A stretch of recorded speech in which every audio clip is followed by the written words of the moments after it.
The side pressing handstand hold is a tricky one if you are not comfortable with getting completely upside down into a vertical position. And the reason why is because normally when you kick up to a handstand against the wall, you have the wall to stop you from going over. On the side pressing handstand, this is a bit of a more advanced skill, so I want you to keep that in mind. There are ways that we can scale this, and I will go over that as well. In a nutshell, we want to make sure that we know which leg we are starting with forward. I like my left leg forward, and so I'm going to stand with my left leg on the outside of the wall and my right leg closest to the wall. My back leg is my right leg, and it's going to go up first.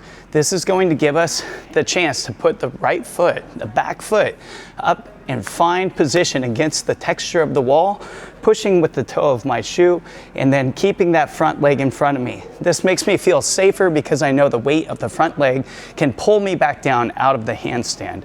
Once I find that position and I feel comfortable with the security of my foot against the wall, I can go ahead and bring that second leg up to be side by side with the other leg. In a handstand hold, it is not necessary to have your feet side by side, nor is it necessary to have them together.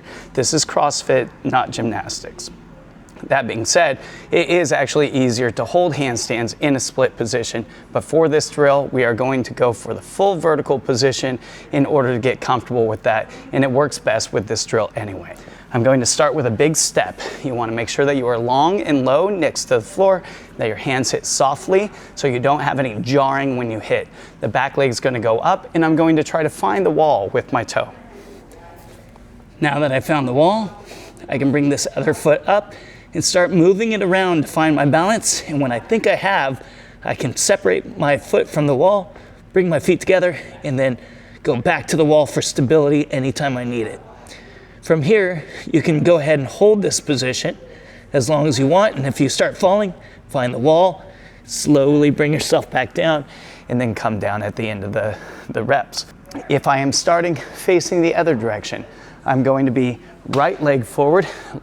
That way it is furthest from the wall, and then my left leg will be the first one to reach the wall. As I go up, I find the wall, and I can go ahead and bring this foot in. Continue to look at the floor. Handstand holds are very difficult with your head in a neutral position like this. So look at the floor, and then when you're comfortable, feet together.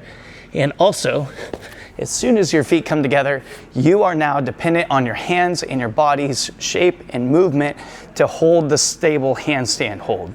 That's really important to know because sometimes people think there's a perfect balance position, their hands are just underneath their body to be against the floor, but your hand's job is to support you and hold you up with strength through your fingertips.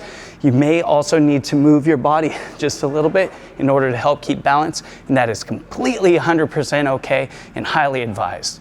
That is your handstand hold against the wall unassisted. Now let's go over the scaling option. If you are a little apprehensive about doing this movement from a full kick off the floor, you can also use a box. I'm going to use the box to hold my feet up higher, and that is going to get me halfway into the kick, which means I can basically just lift my back leg up, try to find the wall, and then lift my second leg to it. Looks like this.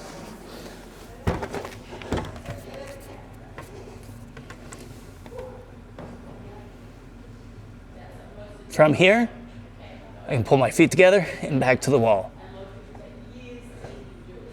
When you come down, don't attempt to come back down to the box unless you have good stability, as I do against this wall, but step off to the side. Some walls, unlike this brick one, are going to be a lot more slick, and you need to make sure that you have that connection between your shoe and the wall for this to feel safe and comfortable. If you don't have that, you might want to try a different wall, and if necessary, just skip this movement because we don't want you to feel secure and actually not be.